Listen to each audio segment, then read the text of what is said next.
నమస్తే. మనం చూస్తున్నటువంటి ఈ అవ్వ కడప రవీంద్రనగర్ చెందినవారని చెప్పారు. గత 10 రోజుల నుంచి మానసికంగా అనారోగ్యంతో బాధపడుతూ ఆయాస కూడా ఎక్కువ పడేది. మేము దగ్గరికి వెళ్ళి మిమ్మల్ని ఆసుపత్రిలో చేర్పిస్తామని అంబులెన్స్ పిలిచినా కూడా నాకు నొప్పులు ఎక్కువ ఉన్నాయి, నేను రాలేనని చెప్పింది.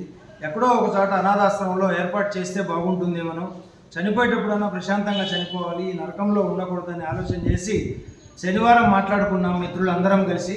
ఆదివారం పొద్దున వెళ్ళి చూసేటలికి చనిపోయింది. పరిస్థితుల్లో ఈ విధంగా కాసింబి అని తెలియజేయడంతో ముస్లిం సోదరులైనటువంటి మన షబ్బీర్ అన్నకు తెలియజేస్తే వారి యొక్క మిత్రులందరికీ తెలియజేసి ఈరోజు చాలా ఆనందంగా ఆమెను ముస్లిం సోదరులందరూ కూడా చాలా చక్కగా స్నానం చేయించి సంతోషంగా ఈ బరియల్ కార్యక్రమం చేస్తున్నందుకు వారికి వారి మిత్రులందరికీ కూడా హృదయపూర్వక ధన్యవాదాలు తెలియజేసుకుంటున్నాము. Thank you.